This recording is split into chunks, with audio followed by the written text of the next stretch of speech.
Construction d'un formulaire. Vous voici actuellement dans l'espace d'édition et de configuration de votre formulaire. Sur cette page, vous aurez accès à plusieurs éléments qui vous permettront de personnaliser votre formulaire et de l'optimiser à votre guise. En fonction du niveau d'éditeur que vous aurez choisi et que vous pouvez modifier dans le menu Action, puis passer à l'éditeur Expert ou Débutant, vous aurez accès à certaines fonctionnalités. Voyons en détail les actions disponibles. Modifier le formulaire. C'est dans ce menu que vous pourrez modifier les paramètres généraux de votre formulaire avec le nom, la largeur, le niveau d'éditeur, les séquences et tags à ajouter à vos visiteurs et la page sur laquelle rediriger vos visiteurs après leur inscription. Apparence du formulaire. Vous permet de choisir la couleur de fond du formulaire, intégrer un fond d'écran, etc. Couleur de fond. Choisissez une couleur de fond dans le champ Couleur de fond 1. Vous pouvez aussi en choisir une deuxième dans le champ juste en dessous pour réaliser un effet dégradé. Fond d'écran. Si vous voulez afficher un fond d'écran à votre formulaire, vous pouvez le faire en sélectionnant l'image de votre choix depuis votre espace de stockage de médias. Marge. Ces paramètres vous permettent d'appliquer des marges au-dessus et en dessous de votre formulaire. Ces paramètres peuvent être modifiés directement depuis la construction de votre page de capture et permettront d'ajouter un peu d'espace au-dessus et en dessous de votre formulaire. CSS. Si vous avez des notions de CSS, vous pourrez utiliser ce champ pour ajouter vos codes personnalisés.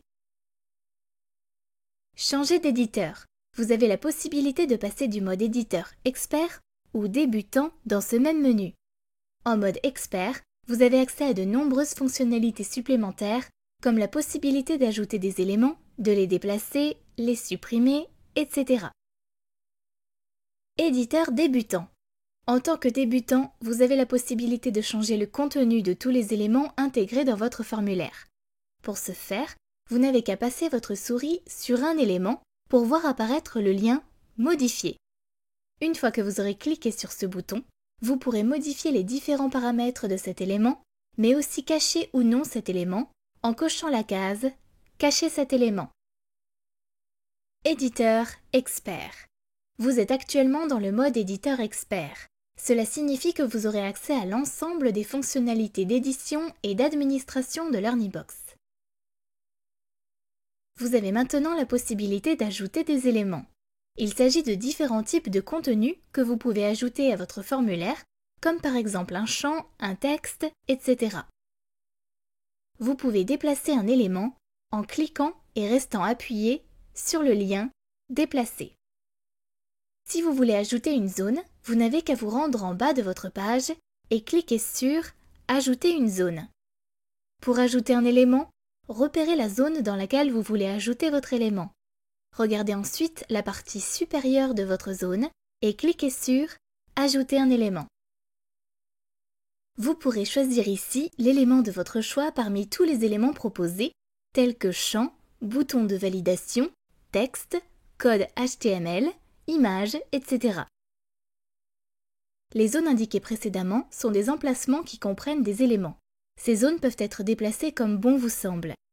Vous pouvez également les modifier, les dupliquer ou bien les supprimer. Dans les options de modification, vous pouvez renseigner des couleurs de fond ou bien une image avec par exemple une texture. En plus des informations basiques, vous pouvez également renseigner les marges hautes et basses, qu'elles soient intérieures ou extérieures. Vous pouvez aussi choisir la bordure de haut ou de bas, ainsi que leur couleur. N'oubliez pas que vous pouvez ajouter, modifier ou supprimer autant de zones que vous le souhaitez. Il est temps maintenant d'ajouter un ou plusieurs éléments dans votre formulaire, et notamment des champs à remplir par vos visiteurs. Pour cela, cliquez sur « Ajouter un élément » et choisissez « Champ de formulaire ». Sélectionnez ensuite le type de champ à insérer comme prénom, nom, adresse email, ville, pays, etc. Pour chaque champ, vous pouvez afficher un nom juste au-dessous, comme votre prénom par exemple. Sélectionnez si celui-ci est obligatoire ou non. Ajoutez une valeur par défaut comme indiquez votre prénom ici. Notez que vous pouvez aussi ajouter des champs personnalisés. Pour cela, cliquez sur Ajouter un élément et choisissez Champ de formulaire personnalisé. Indiquez ensuite un nom qui ne sera pas affiché, mais qui apparaîtra dans la fiche de vos contacts, comme par exemple « Profession ». Vous pouvez ensuite ajouter un texte à afficher, tel que « Votre profession », puis sélectionner le type de champ à intégrer. Cela peut être des cases à cocher, une liste déroulante, un champ de texte, un champ caché, etc. Si vous sélectionnez le type « Case à cocher », indiquez ensuite toutes les valeurs possibles, comme par exemple « Infopreneur », conférencier, étudiant, etc. Et voilà, vous avez maintenant un formulaire demandant à vos visiteurs leur prénom et leur adresse email et leur profession. Vous pouvez ensuite déplacer les champs prénom et profession. Et vous pouvez aussi modifier le bouton de validation situé juste ici. Vous pourrez alors choisir le texte à afficher, la couleur, etc. Il ne vous reste plus qu'à intégrer ce formulaire sur votre page de capture. Si votre page contient déjà un formulaire de capture, mais non configuré, cliquez sur « Modifier » et sélectionnez le formulaire « Learn Email » dans la liste déroulante juste ici. Dans le cas contraire, cliquez sur « Ajouter un élément », choisissez « Formulaire de capture LearnyBox », puis sélectionnez le formulaire « Learn Email » dans la liste déroulante juste ici.